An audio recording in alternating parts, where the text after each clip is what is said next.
Transition creates vulnerability. The safety of the old life has been set aside. The safety of the new life is not yet in place. The passage between the two feels perilous and threatening. Our feet move unsteadily on the rope bridge slung across the jungle chasm, and yet these feelings are illusion. I am safe and secure at all times, in all situations, however unsettling. I claim spiritual safety as the bedrock of my security. My faith is the mountain. Events are the clouds that hide its face. While it may feel at times that events have overwhelmed me, I remind myself that these are passing shadows. My faith endures. My heart, though vulnerable, is protected. The universe intends me good. Choosing to believe that, I find good in adversity.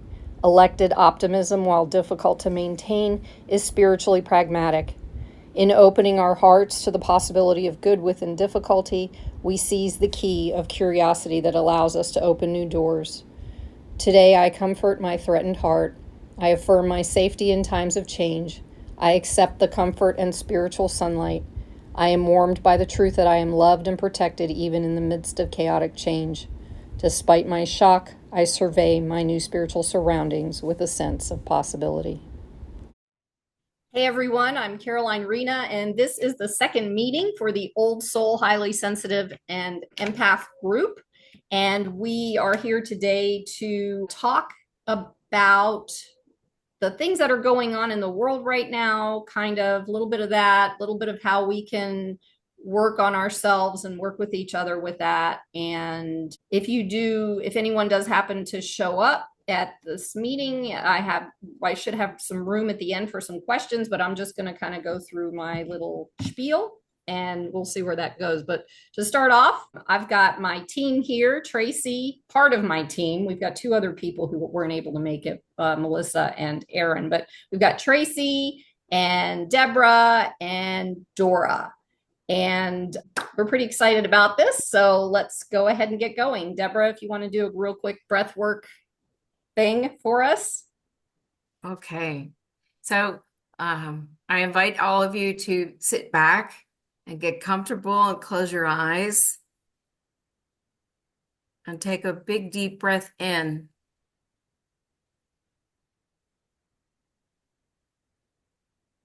And continue that. Can I ask you, would you take a moment to imagine yourself being calm, peaceful, and focused?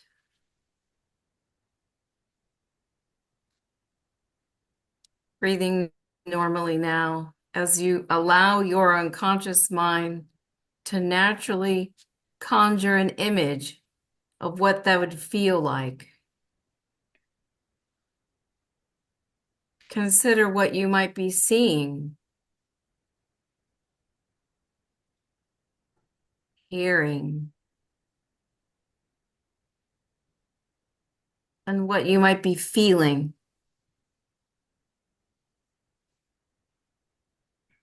That shows that you are calm,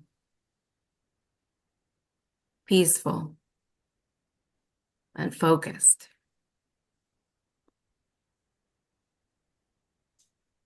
Perhaps you are already feeling those things. And if not, I invite you to notice your unconscious mind will reveal how you might do this in this moment.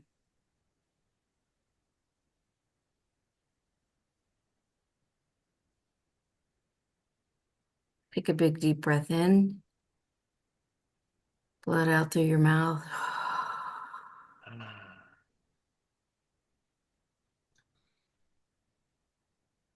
Now, maybe you can think of a simple way to incorporate this feeling of calm into your day to day, the days ahead and the weeks ahead. Thank you, Deborah. Appreciate that. That was very helpful because, Thank you. It's interesting, the calmness. I've had a conversation with Dora about something similar related to, we can focus on everything being positive, positive, positive all the time. there's a side of us that it doesn't always, stuff's going to come up, right? So we can't just sit there and go, I'm being positive, right? And I remember when I was taking some courses with, or a class with the Tony Robbins thing, and he said every time he gets on stage, and we're talking about Tony Robbins, not me. We're talking about Tony Robbins. He's been doing this for a million years and he's got, a million followers and all that. And even before he gets on stage, he gets nervous. So I think the point behind that is that it's okay for that side to come out. And you can call it, the darkness, you can call it the other, or whatever's deep inside of a subconscious, whatever, our nervous system. But what it is just, it's something that is part of who we are. And the reason I'm bringing that up is because what I'm going to talk to you guys about today is I pulled a card about 15 years ago. I have no idea where I pulled it. I can't remember, but it said your process is in building a healing forest. Now, I'm not calling it that, but I see that as that's what this is. And in that process, what I want you to know is that there's a few things that I've been like touching on that, I've said I've been working on and everything. And I didn't really have anything in a position where I was ready to release. I'm getting closer, but there is the podcast that I'm doing called Awakening Soul Divinity. It's not on it, like I put it on YouTube. It's a channel. You just can't subscribe to it yet because I haven't actually launched it. So it's in the process, coming up in the next couple of weeks. At the same time, I'm building a website for that. And what this is doing to me, the podcast is the doorway to a community of old souls, highly sensitives, and empaths. In order for us to come together to heal in this forest, to heal in this community, whatever that looks like, there's going to be a whole lot of different things. Eventually, there's a couple of things we're starting out with, like people doing blogs and me doing the podcast on that, and looking at doing teachings or education on my other or not my podcast, my other channel, Caroline Rena. So it's all just coming together. And I'm not going to be the only one doing this. There are people going to be out there at some point who are also going to be doing these teachings, because that's the point of the community. It's not just about me, right? So it's bringing people together. It's helping or creating a system where we help people rise, we help people heal, mind, body, spirit, and all that. So what I want to talk to you about, this is really a unique time. Yes, I have cheat sheet notes. I'm just going to tell you that right now. So you'll see me looking down on it. We're in a unique time in history, and there's a lot of things going on out there, and it's been coming to the surface a lot, especially since 2020. And what we're starting to see, this is just a basic kind of intro thing. I'm not going to go deep into a lot of this stuff, but just kind of touch on things. But what we've been seeing is a lot of awareness coming out, especially for us as highly sensitives and empaths, in respect to seeing both the truth and seeing deception, and questioning the deception that's been kind of being put out there as the truth. And whatever that means to you is okay. I'm just sharing with you this research I've been doing and just listening to other people, and it resonates with me. It makes sense to me, and it helps to kind of help you in working through this, healing through this, building yourself up, finding your gifts. That's why you're here. And that's what this kind of talk is about. What's interesting, though, is that many times, and I feel like it's because our nervous systems are so much in hypervigilance, that all these things can feel like they're scary. But in actuality, it's more of a celebration, because now is the time for us to start raising our frequencies higher through this healing process. And it's important for us to understand that and wrap our heads around that. Now, I've been doing my healing work for over 30 years.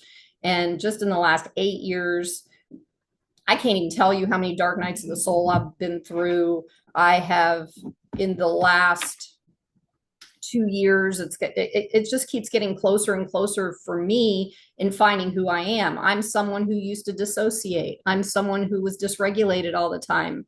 Deborah knows this, just being around people who are regulated so my system could regulate and, mirror off of other people. I did a lot of work around that over the last couple of years. And what's so interesting is as that stuff started to dissipate, as those fears started to dissipate, I was more able to connect with myself. And that's the point behind the healing. And it brings us to a point, as Deborah mentioned before we got on this call, of clarity, because I'm starting to see things for myself and validating things of what's going on in the world for me, for us to do this work and to heal and find that truth of who we are. Just a little information on understanding the false self. I don't know how, a lot of people probably done plenty of cognitive therapy or some kind of work or been diving into trying to understand yourselves and this sort of thing. And I'm sure you may have heard this concept of the false self. Basically, the origins of the false self are created in childhood as a response to trauma. And when I talk about trauma, I'm generally talking about what they call either micro or macro traumas. So micro traumas could be something as simple as mom, and this is actually a personal experience, mom dropping 6-year-old son off at daycare, and son, because she has to go to work and she loves son, and she gives son a hug and tells him she loves him and says she'll be back to pick him up later. And son is 6 years old and she's turning her back and walking out the door, and son goes into I was abandoned, right? That's kind of an example of a micro trauma. And then, of course, macro traumas are obvious. They could be illnesses or accidents or war or, anything that creates something where our stress response system kicks into gear really quick. And for us, in most cases, we don't have the opportunity to close that loop. So the trauma stays stuck in our system and it leaves this gap inside of us where when more things come in, more emotions and things like that come in, it hits on those traumas and creates, whatever visions or emotions or explosions or rage or anything like that. It would create those types of things because it's hitting on it, because we never healed it, because we didn't know how. We were never taught. Most of us were never taught how to do that. For another example is a trauma where, say, you got a D in math and you came home from school and you got punished for that D in math. I mean, severely punished, not just a little bit, but severely punished, or even just a little bit. Because if you're a sensitive kid, then it's going to affect you as much as as a severe punishment would. And in that state, you create this persona of yourself, this false self that becomes the overachiever. And the overachiever is the one that goes out there and tries to be, the best at everything and doing all this and doing. Meanwhile, you're exhausting yourself. You have no idea who you are. Things start to fall apart eventually if you're not doing your work and understanding that, because you don't know how. Again, these different types of false selves will come out, and it can be anything. It can be the people pleaser. It can be the warrior, you're not going to hurt me anymore. I'm going to fight back, or the make it happen person or whatever. Those are all false selves. They're not the truth of who you are. The truth of who you are is love and kindness and joy and bliss. And those are the things we're looking for. Hopefully that makes some sense. And please, if you have any questions or whatever, just write them down and I'll even you, Tracy and Dora and Deborah too, while we're here. If you guys have any questions on this, so just let me know. We'll answer them at the end. Why is the false self falling apart at this time? So what's happening is we're starting to see more light being shined on all these things that have been going on in the world for however many centuries, eons, 100 years, whatever it is, all these things that have been going on. And it's creating an awareness, especially for us because we're so sensitive, that we're starting to see these things, and it's revealing these things that have been hidden. that we've been lied to about, or we've been told, no, no, don't, don't worry about that. And you can look at any different sort of institution, or what's the other word I'm looking for? These, like at the education system, religion, or government, or whatever, or Hollywood, or whatever it is, all these different things that were out when we were, especially when we were growing up, we were like, following their lead, and everything's this is we're not sovereign. They're telling us what to do. Medical system, I mean, all these things are now starting to come to light, and we're starting to see that. So it's starting to crack. So we have the cracks, and it's starting to shine that light into the cracks, and we're starting to go, ooh, this doesn't feel good. So it's kind of similar to if you jump on your bed and the sun's shining in through the window, and you jump on the bed, and all of a sudden all the dust particles just start, and you can only see them when the light's shining on them. And it's pretty cool. And just so you're aware, a lot of this information I just got from a video I watched, so I'll probably put it in the description of where I found that, so you can actually see the whole version of what this is. But it was so interesting and so important to me because it fit with this, that's why I wanted to kind of bring this in here. And so the point behind all of that is, the more light, the more we're going to see what needs healing. And so it's going to come up. So when you question, why is this happening to me, especially as a highly sensitive person and an empath, it's coming up for you to heal. And I've said this before. So the reason I got excited about all this was because it was validating what I was saying. And these are signs of your false self dissolving. One is you're feeling like you're falling apart sometimes, like completely falling apart. You have a loss of interest in former addictions or distractions, like for me, for example, I used to drink wine, and I did some alcohol, whatever. I went out to eat all the time. I did all these different things. Those things don't really mean anything to me. So that's just an example of that. You start to question long-held beliefs and relationships. And I know there's some people going on there where this whole thing, there's a lot of relationships starting to kind of break apart, and you're working through that to know who you are. And it's about not giving yourself to the other person anymore. It's about finding your sovereignty and doing, because you're strong. I mean, that's the thing, is finding our strength, finding our power in all of this, and finding our truth. And then I'm pretty sure this is coming up for everyone. I'm venturing to bet, but there's some pretty painful emotions surfacing, and reasons for these painful emotions that are coming up, so we are able to feel them and release them. And it's not necessarily a bad thing, yet it can feel terrible while it's going on. But being able to sit with those emotions and allowing it, and being gentle with yourself, and grieving, and that's what the grief work is for, is to get through that sort of thing. Okay. The next piece of this is, we're birthing our true self. Now, I call it the truth of who we are. The way I see the truth of who we are is, we are love. We are created as a fractal of source. Source is love. Source is not anger or punishment or anything like that. It's kind of difficult to have two extremes sitting in the same, I can't say human, but I mean, with source, it's like, how can you be a punishing, mean God and still be loving? It just doesn't sit. We can't do that. God can't do that. The point behind it is discovering that truth. And for many generations, in this respect, we have been doing. Life has been about doing. How can we make ourselves better? How can we do this? How can we do that? How can we, it's very masculine. It's very action oriented.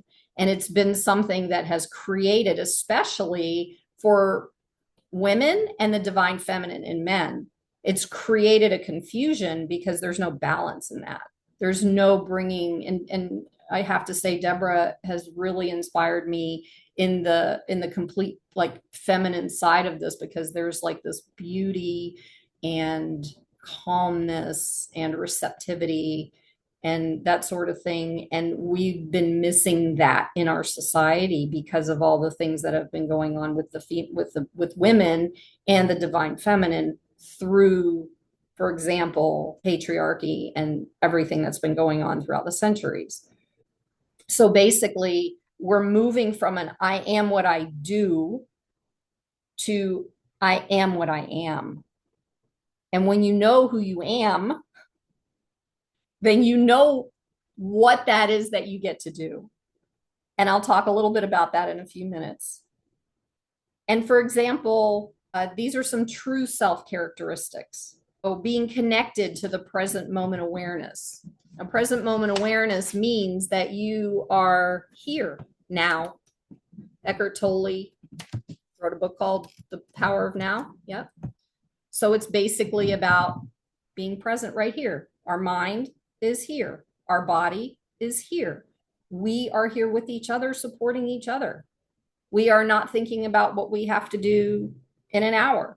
We are not thinking about what is for dinner. We're not thinking about which stupid thing we did yesterday or great thing we did yesterday. So we're here, we're present. And where presence is where understanding and clarity, again, bring that word up, and focus, all these things happen in this moment. And when we focus in the past, I've been very good at doing that. When we focus in the past, we're taking ourselves out of this moment for these opportunities and these things to be heard and seen and felt and created. And so it's important for us to stand how to stay present. And breath work, like we did at the beginning, is one way to come into the present moment. Another characteristic, is not being dependent on external validation, like working through the healing process. Kitty's involved. He knows what we're talking about. I love that cat. Okay. Anyway, so I'm a boxer, by the way. I get distracted easy when there's a squirrel. We'll go. Not being dependent on external validation is like being your own cheerleader. It is almost nearly, from my perspective and my journey, it was nearly impossible for me to be my own cheerleader. I was always looking outside of myself for people to say, "Oh, you did a great job with that." Oh, and one of my lessons was, for whatever reason, I would consistently get to like 98% in doing something. And I know I've got this, but I would always fall short because to me, now that I'm looking at it, this isn't in the moment thing. I was looking for that validation from outside of myself, where I could have been like, "Oh my God, look how far you got. This was wonderful." That kind of thing. Feeling naturally abundant and creative. That is something that automatically comes out while you're in the process of coming out of all the trauma. When the trauma is released from the nervous system, your nervous system heals and you feel connected, you feel abundant, you feel creative. All these things just start coming to you to help you with your process every day. And those are the things that you connect with. It has nothing to do with anybody else in any circumstance. It's about you. Yes, selfish is an okay thing. We were taught not, but it's an okay thing. And then operates from guidance rather than force. For example, nowadays, or back in the day, I had to have all kinds of control. I'm always pushing my way, trying to get something done because everybody looks at me, and I did it. Even over the last year, I've injured my elbow and my wrist from wanting so much to be so gung-ho, to get out of this last dark night of the soul that I was in, that I pushed so hard at the gym and doing yoga that now I have stuff going on in my arm that I'm working on. So that's force. That's an example of force. It's pushing your way into doing things. It's not feminine. Again, it's a masculine attribute. The feminine piece of that is allowing things to happen, allowing things to move through, allowing ideas and things to come through, instead of, "Oh, this is the plan. Why does this transition feel like it's challenging? Well, it's like you're living in your own house with a messed up foundation, and you are basically rebuilding this house from the foundation up. So you're filling in what was broken. I don't like using the word broken because I don't see us as being broken, but you're filling in these things and you're creating a new foundation, a stronger foundation, one that you connect with rather than it being kind of like whatever all over the place and falling apart. Needing to let the old structures collapse. It's okay to let things go away. It's okay. Now, this is challenging for me to talk about because I'm in the process of doing this in a couple of things as well. On one hand, it is okay to let it go away. On the other hand, the feelings and emotions that come up from letting go and surrendering to not trying to control something that doesn't work anymore. That's an old structure. Could be a relationship. An old structure could be work, letting go and saying, okay, and yeah, you do have to make money and you have to pay for food and, and all that kind of stuff. But it's a concept. It's an energy that works this way. It's not exactly, it's a step-by-step process. It's not like you make the decision and you do it and then you're like, oh no, now what do I do? The healing work has to be in the middle of all that too, because if you don't do the healing work, then you're going to end up in the place that you think you're going to end up without any money or whatever that looks like. It also requires obviously facing buried emotions and the trauma. And when emotions come up, the body is set up to bring these emotions up. We're meant to feel our emotions. We're meant to clear out that channel, the chakra channel, or whatever, the meridians, or whatever, however you look at it. We're meant to clear the trauma. If you notice, like a wild animal, if they've been chased, at the end of the chase, they've got videos all over online about this, the animal will shake. It's releasing all of that stuff. So it doesn't carry those emotions. It doesn't carry the trauma. Now, our challenge is because we have a frontal lobe and we're so stuck in our world and we don't just intuitively do what animals will do. We start to think about all this stuff instead of just releasing it. It's okay. You look ridiculous, but who cares? You're getting it out of your system. My favorite thing for years was doing a temper tantrum on my bed. So that's an effective, hugely effective way of releasing emotions and trauma. And when I got done, I was just like exhausted, but they were gone. I didn't understand it at the time, but I appreciated it because it got me to where I am now. Let's see. Oh, the big one here is you also can feel like you're losing your identity. So the identity, remember those false self identities that I was telling you about earlier, like the warrior or the people pleaser or whatever, our egos still want to hold on to those. And it feels really hard because we're losing something. We're losing a part of ourselves that we've been carrying around forever, right? So when that happens, it feels like I don't understand why this is going away. That's not me. I know it's not me, but I need that me. It's almost like when you come to the end of a relationship, you're like, I want to grasp back onto that person, but then you're like, no, why do I want to do that? That's been not good for me. Those kinds of things happen in that process. So now we're going to talk about the role of surrender. We're moving from control, holding on to things, to trusting the universe, trusting ourselves. Control is the ego's way of preventing pain.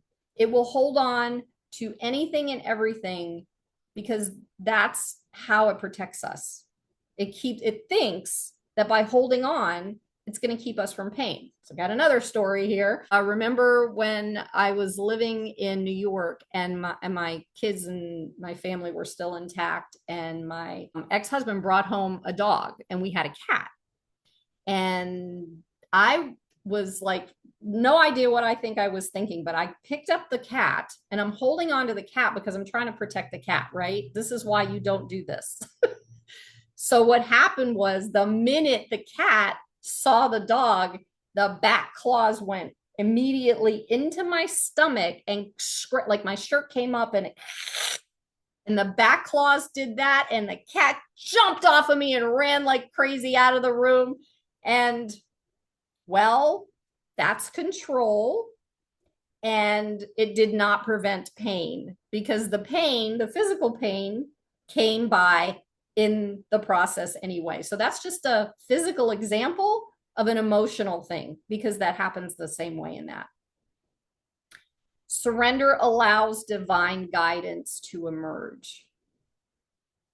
From my perspective, what I see that is, when I'm trying to control things, I am not in the present moment. I am in the past, freaking out because of something that happened, or something I couldn't control, or something that fell apart, or something that was painful. And I stay in that, trying to figure out my way through it. And obviously that's not there's no room for clarity in that. There's no room for divine intelligence to come in, divine guidance. When I'm in, again, the present moment, and I'm sitting there and I feel whatever's coming through me and I let it move through me at this point, then it doesn't necessarily happen in the moment. So what happens is that when we're in the present moment, we sit with it, we meditate, we do whatever. And the answers don't necessarily come through in that moment. They can come through 3 days later. They can come through a week later. You'll see a sign on the road. You'll hear music. A book will fall on your head, whatever that is. Those are different ways that divine guidance comes through. But the meditation opened that channel. Sitting in that opened the channel. Trusting that opened the channel to get that information to come through. And then as a result, following these intuitive callings rather than fear. Okay, here, what we're doing right now in the present moment with this video or with this meeting is that, because I have been intuitively getting these hits to do this stuff for, I can't tell you how long, but I've been blocking it because I've been so focused on the other stuff, trying to clear out all the pain and all that sort of thing. My fear kept me from doing any of this. And now the book Feel the Fear and Do It Anyway is really powerful for this kind of stuff, to understand what that is. It's like being able to just listen to your intuition and follow the guidance step by step by step by step. And it could take a long time, because they say it's like God's timing. It's always on God's timing. And that's been another thing that's taken me a while to understand that, because I'm kind of not real patient, and that might be a life lesson for me. And so I have been like, I want it to happen now. The challenge with wanting something to happen now is, emotionally, mentally, physically, spiritually, you might not be ready for it, right? The process of the healing, the process of the moving forward and learning about yourself and learning about how things work creates an opening for these callings to happen. And it starts to alleviate the fear. Now, it doesn't alleviate it completely, because we're always going to be like, I got to do this thing in front of people and I'm going to sound like an idiot and I don't know what's going on in it. Okay, so I sound like an idiot, but I don't think I am. I know, I knew you were going to do that, Deborah. Nope. Yeah. Yay. Thank you, guys. So now there's a paradox of letting go. When we stop trying to fix everything in our lives, healing happens naturally. Take that one in, and I'm going to say it again. When we stop trying to fix everything, healing happens naturally. The fixing is what puts us in the chaos. The allowing is what lets it happen naturally. And that is like a huge, profound point to me. And it leads me into something that I said I was going to mention, not helping, but guiding us as empaths in what this is and how to work through it. This is a little more specific.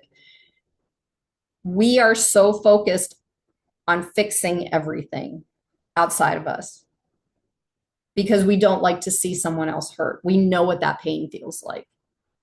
And we want to help the other, whoever the other is. And that's a challenge in and of itself. If you try to change somebody else, it's not going to work. You can show them through your work, and things will start to dissolve at a certain point, but you can't do it for them. And empaths who try to get other people to shift struggle. And I've heard it over and over and over and over again since we first started this group. Empaths who do this will struggle in their own lives because they're so focused on everyone else. And it's not going to change anything in your life until you start to realize that the shift, the shift with everything going on in the world is not for them. It's for you. It's for me. It's for Tracy. It's for Dora. It's for Deborah. When you start to see that, when you start to feel that and understand that, it will change things for you, because it's a struggle in and of just at best to try to help everybody else when you're still freaking out, when you're still traumatized, when you're still going through your work. And I'm going to say this over and over again, and I'm sure you've heard this over and over again, you get on a plane, they tell you to put the mask on first before you help someone else. There's a reason for that, because if you can't breathe, then you can't help that other person, and there's no point. You're both done, right? The second we start to realize that this shift is for ourselves only, the byproduct is that the other person will shift along with you. There's a thing called the 100th monkey theory. I don't know if you guys have ever heard of that before? I've mentioned it. I don't know if it. So basically what it was there's a bunch of monkeys on this island, and this one monkey finds a different way to open up a coconut or something. And he's teaching all of the rest of these monkeys on the island.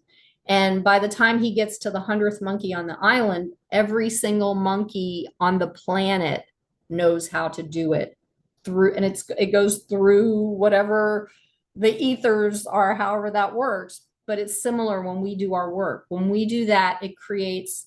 I got another one. Back in the day, you guys will remember this. There was a Fabergé Organics commercial where the woman said after oh, my hair's so beautiful, and I told two friends, and she told two friends, and so on and so on and so on. Do you guys remember that? And it popped in with all these women, like two at a time, and then four, and then eight. So when you do your work, it creates that space for that to happen. You don't need to force it on somebody else. So what we want to do is move from being a light in the darkness by forcing to becoming a light in the light, and to be able to bring that out into the open. And because empaths' number one thing is outside of themselves, and what other people feels is so much more important than what the empath feels. And that's not how that works. You are important, and I want you to know that. It took me a long time to figure that out. I want you to know that. And in that, what they do is often match as a people pleaser and attract takers. That's how that happens, if you're wondering. One of the things that I heard the other day was, if we're following gurus, we're following yogis, we're following masters, we're doing all this stuff. At not one point when they're doing their teachings do they say, you need to do this. I can help you do this. They're guiding. They're creating a space where we are able to recognize that person in ourselves to be able to do it for ourselves. That's what they're doing for people. And the more you let go of what the ego wants, you'll start to go up in frequency. You'll start to create a space without force for you to heal. And you don't worry about that other person anymore. Here's a good one. Another paradox is learning that what we resist, I can't even say it, what we resist persists, right? What happens with that is resistance is a bugger, let me tell you. When we resist something, and 9 times out of 10, the thing that we're resisting is the thing that we need to look at, and the thing that's going to change our lives. If we're resisting that thing happens to be the opportunity to heal us. So learning how to work through that, healing our way through that, learning how to surrender and let go instead of resist. And then accept. Acceptance creates a space for transformation. Once we accept that surrender and we're like, okay, nothing I can do about it, right? That's when the transformation comes through. And these are things even though I pulled this from other people's work, I've experienced the reason I'm talking about it is because I've experienced these things myself. So I know it works. Or I wouldn't be sitting here talking about this. Give me another thumbs up, Deborah. Deborah knows all about this with me, right? Okay, so here's some signs that you're surrendering. You begin to have a decreased need to change other people. There's more comfort with uncertainty. So when you're sitting there and you're like, oh, should I do this video? Maybe it doesn't affect you like it did in the past when you haven't let go of all of this. You have the ability to sit with uncomfortable emotions. That's huge. That's an important piece because one of the things I learned from sitting with my emotions is that they don't last that long. We think that they're going to overwhelm us. We think that they're going to take over. We think that we're going to like blow up or explode or implode or whatever. It doesn't happen. Once it's released, it's like this weight being lifted off of your shoulder and it's gone. That thing never comes back. That one particular. Now it might come back in a different way because all the emotions are similar, but it's not going to come back the same way. And there is finally the trust in the unfolding process. So instead of being fearful of what could happen or what's going to happen or your ego protecting yourself, you begin to trust yourself and the universe in seeing how this stuff starts to unfold and starts to create this different life that you never really thought you would ever see. I never really thought that I would ever see, right? Okay, so the next piece I want to talk about is practical applications that you can use to help you create the space and find your true self. So the first one, or the first grouping of it, are daily practices for nurturing your true self. We've got meditation and silence. Meditation, I want you to know, is not necessarily sitting on a cliff for 5 hours going, oh. These are the things that have been brought into this country, and Westerners are not really good at doing that because we have what's called monkey mind. If you've ever done anything with Buddhist teachings, our brain is constantly like, yeah, there's no way. There's so many different variations of meditation. The one I'm doing right now is transcendental meditation, perfect for Westerners.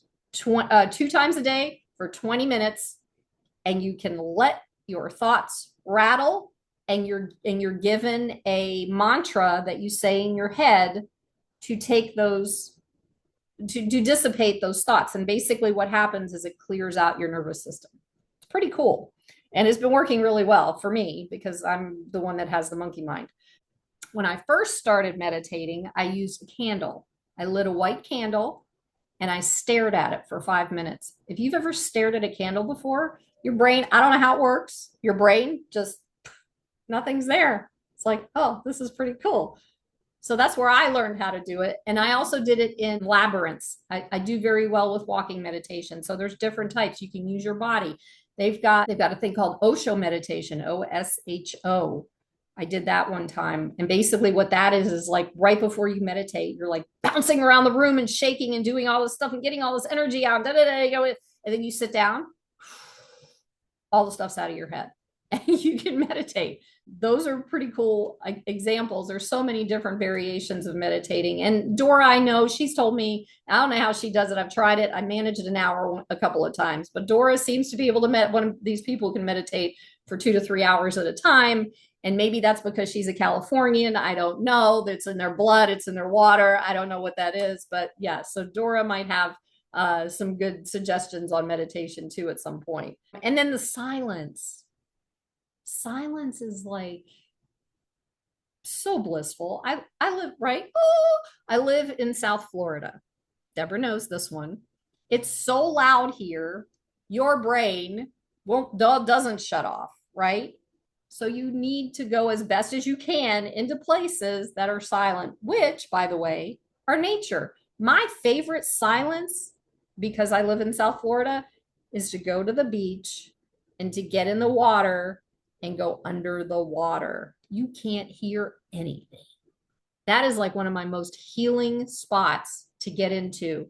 And then one of my most favorite, because I'm from up north, and Tracy, well, all you guys, well, you don't, Deborah, because you're in the middle of the desert, basically. But Dora and Tracy, they've got these things called mountains and trees.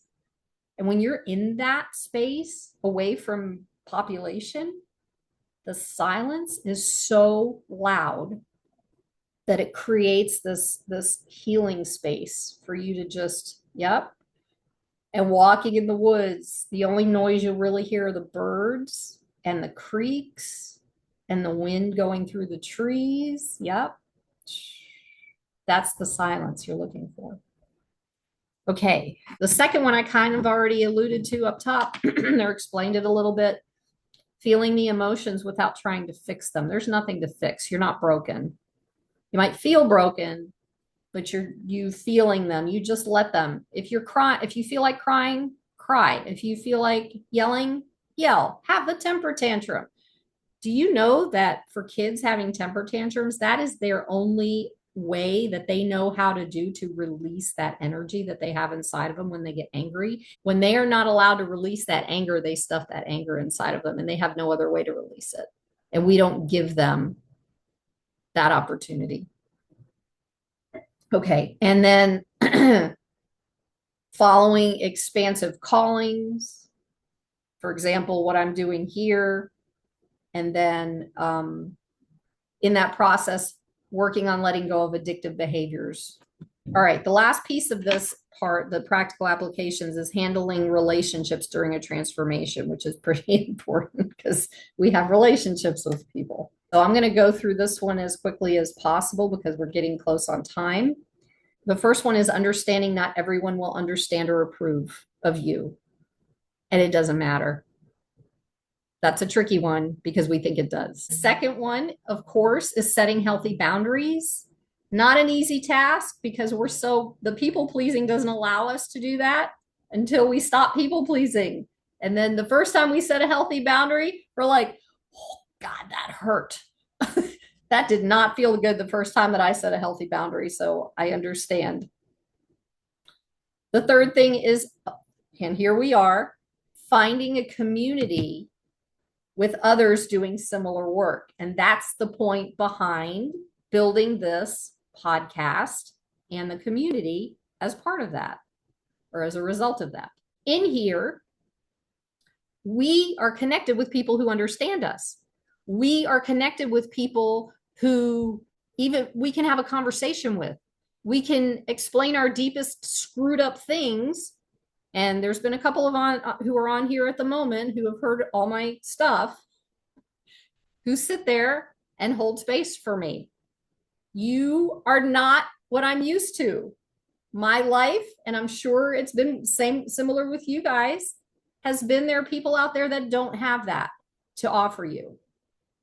And we feel, I'll speak for myself, I felt lost and alone. And when I started this group, I didn't realize how connected you guys were going to get. So I'm like so thrilled about this. And then finally, accepting that some relationships may naturally fall away. This is a big one. This is important because people will start to get pulled out of your lives when it's time for you to step up on your process. Out, out, out. Yay.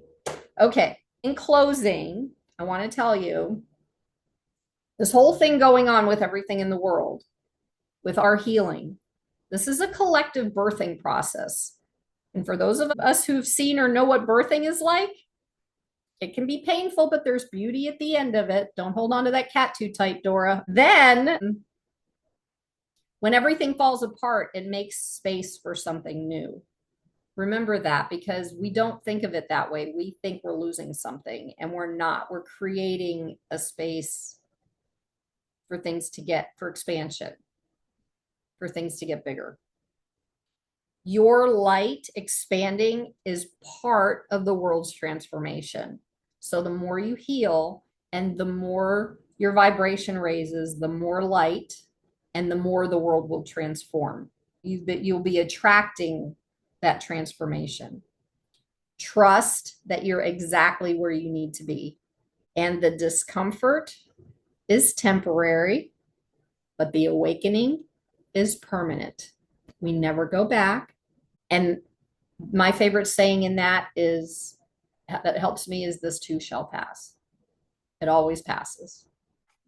Okay, you guys can turn on your microphones unless, there you are. Whoops. Got it, Tracy? Hi. So there it is. That was the first. I haven't done a talk like that in a while. Good one. Thank you. Thank you. Thank you. Do you guys have any questions specifically on what I mentioned, or even if you can think of questions that you think people in the group might have about what I said, that would be something, and then I could do that real quick, and then Couple thoughts. okay. And the part I loved all of this, and definitely learning early in the initial part, the false self is the people pleaser and reformed people pleaser, reforming people pleaser, and warrior, and that really supports me with my brother. Mm. Doug is a heavily plated warrior, and I'll just hold space for him. I want to choke him sometimes, but I hold space for him. And then going with that to change others, and especially being empaths, we are, and the female that are present, we are helpers. Um, We're not helpers. Helpers are control freaks. How is that serving us? For me, it doesn't. So let that, I want to help someone, holds them small and makes us a controller. So that's something that I look at and have deeply in the past. And it's a work in progress as always. And then, Deborah, and yours, let me add something to that too. It also, sure, we are all here on this planet for our own journey. that's So right. if we're out there doing that and trying to make sure everybody else is okay, and carrying their burdens for them, they're not gonna heal. They're not gonna be able to do their own work because we're doing it for, and then they expect us to do it. And that's even worse because then we fall even more into the people pleaser role. So I True. wanted to add that. Yeah, and not to go deep into this at all, but just mentioning in personal experience that in distant kin around me, that when one does that as a in a parental space, we create generations of I won't, or I have no idea how to fill in the blank, right? And I'll leave it there. Thank you for the practical applications. Purge. Go ahead. Clarify just a little because I didn't really understand.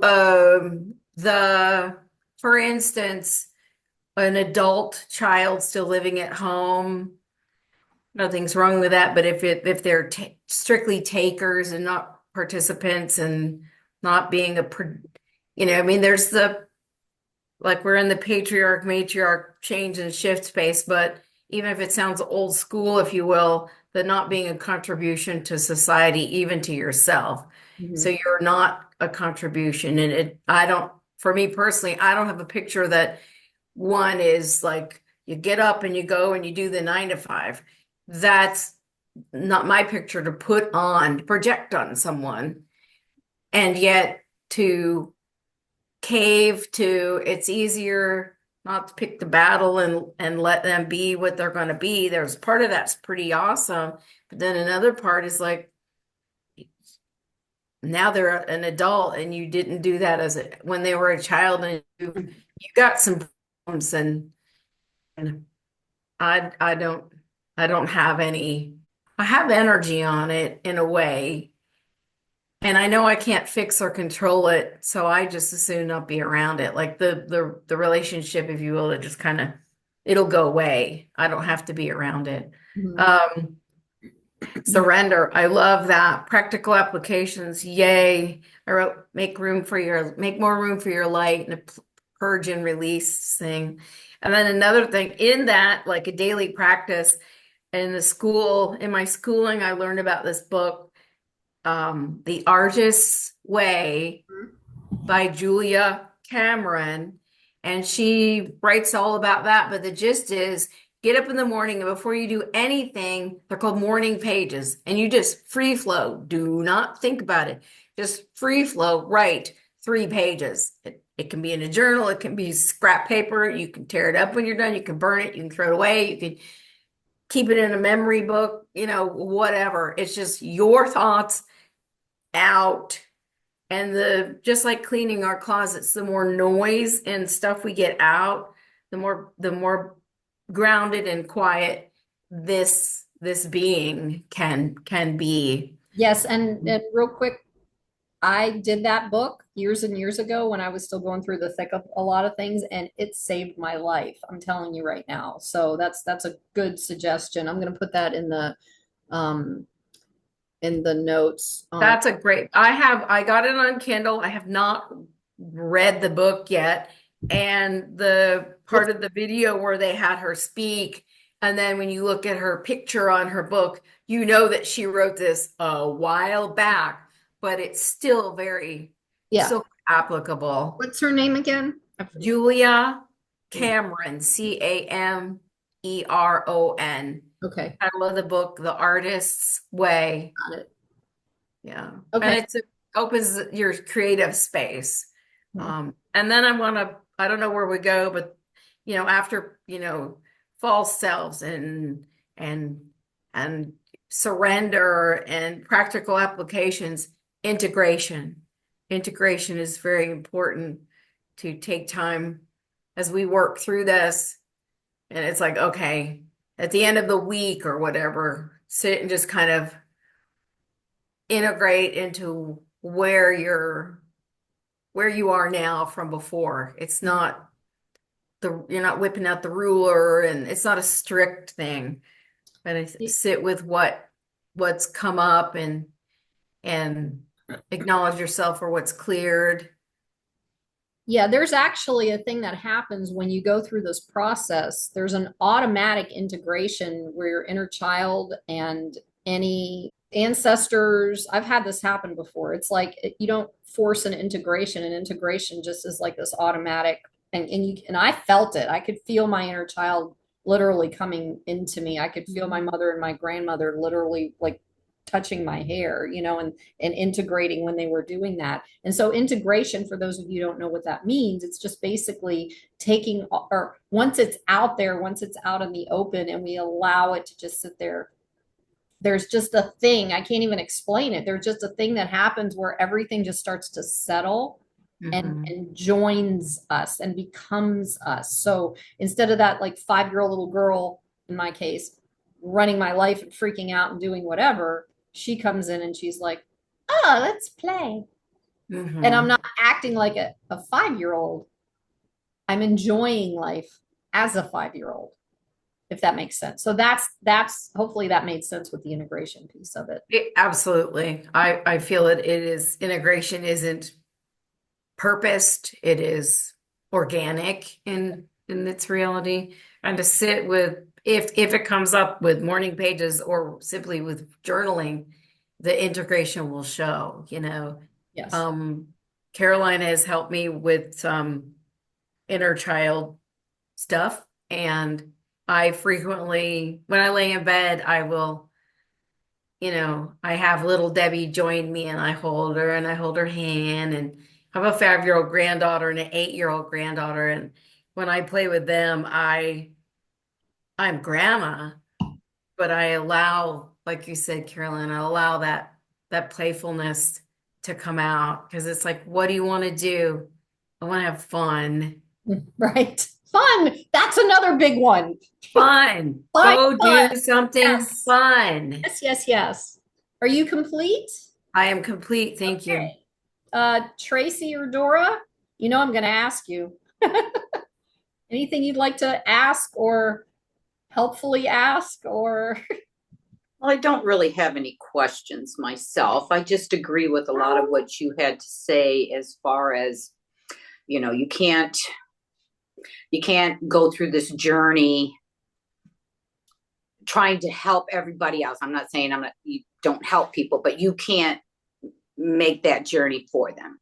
it's not a This priority? journey, You're the it's priority. all, huh? Can you hear I me? said that's not the priority. You're the priority. No, yes, the priority. And that is like the number one thing I try to stress. It all starts with you. It's Yeah. all about you.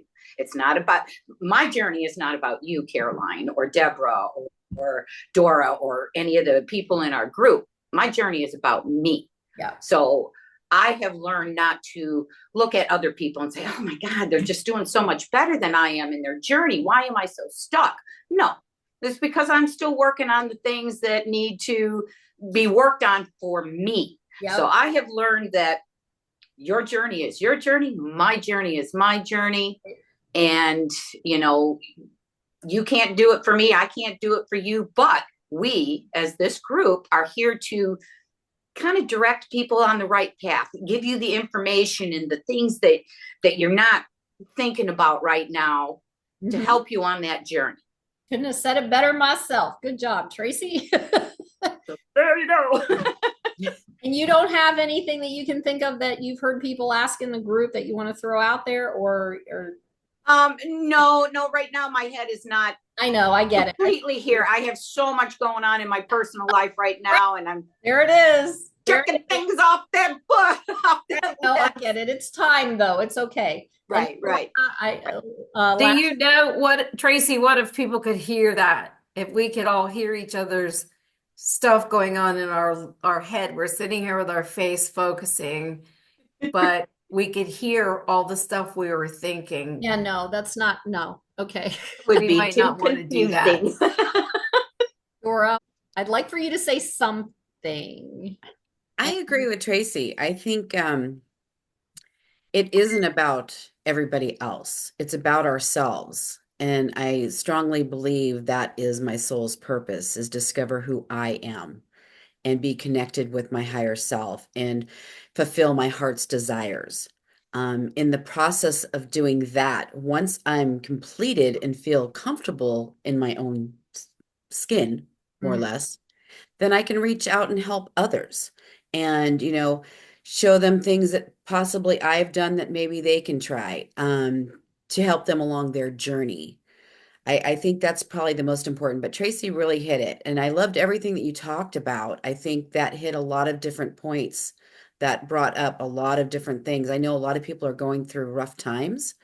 For me, I continuously stay in the present moment and I just basically block that out so I don't fall with my own self. And don't get me wrong, I have moments.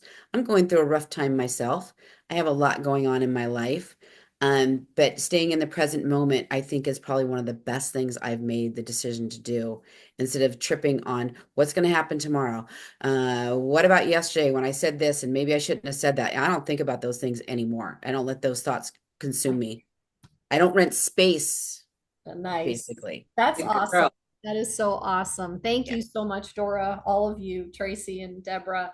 And just as a kind of closeout, this isn't an easy path and we picked it. So here we are, it's time. And in this process, building this community, and as I watch my wonderful team grow in their own process, we've been doing this for, I don't know how long now, 6 months, whatever it is. And I see differences in all of you. And so I know it works. I know, especially when I see it in me and then I'm like, oh, look, it's happening.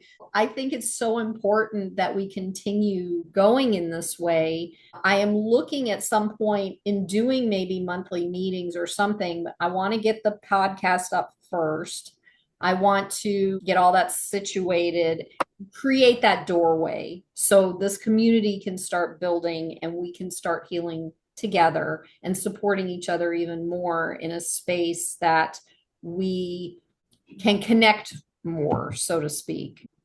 that's kind of the direction right now that I'm going in, following guidance, doing the healing work every day, every minute, every moment, whatever that means.